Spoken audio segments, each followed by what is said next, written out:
Veg chowmein चाहिँ कसको favourite हो कमेन्ट गर्नुहोस् होला है।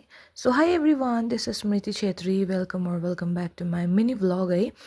यो भिडियो चाहिँ हिजो नै रेकर्ड गरेको, किनभने मैले चाहिँ भेज चाउमिन चाहिँ डिनरमा बनाएको थिएँ है।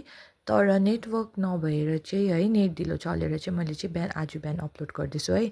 म चाहिँ हिजो बेलुका चाहिँ मैले चाहिँ बनाएँ भेज चाउमिन है। यहाँ चाहिँ मैले सबै उमालेर पनि रेडी गरिसकेको छु है।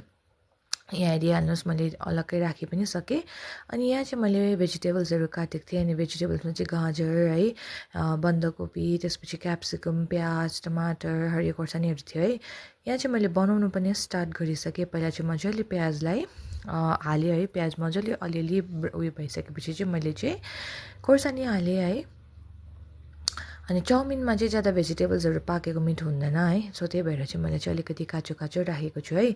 अनि मेरोमा चाहिँ ट्राइपड नभएको कारणले चाहिँ मैले फुल डल्लै भिडियो चाहिँ मैले रेकर्ड गर्न सकिनँ। अलिअलि चाहिँ गरेको छु है। आई होप तपाईँहरू इन्जोय गर्नुहुन्छ होला भनेर। अनि मैले चाहिँ यहाँ सबै सब्जीहरू चाहिँ हालिसकेँ है।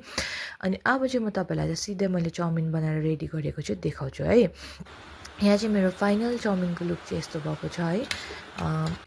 यो चाहिँ हेर्दाखेरि मात्रै मिठो होइन है, खाँदाखेरि पनि एकदमै मिठो भएको थियो। मलाई चाहिँ यो चाउमिनको चाहिँ अलिकति मोटोवाला नुडल्स हुन्छ त्यस्तो खालको चाहिँ मलाई एकदमै मिठो लाग्छ, पतलावाला भन्दाखेरि। सो त्यही भएर चाहिँ मैले चाहिँ यसको नै चाउमिन बनाएको है। अनि अचार चाहिँ कसको बनाएको थिएँ भन्दाखेरि चाहिँ डल्ले खोर्सानी र धनियाँको है। एकदमै टेस्टी भएको थियो। मैले त पुरा खाएँ है।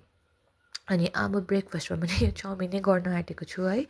अनि मेरो अलिकति भोइस चाहिँ कस्तो भइरहेको छ, ख्याप्पै भइरहेको छ है। त्यसलाई चाहिँ इग्नोर गरिदिनुहोस् होला। So thank you everyone for watching.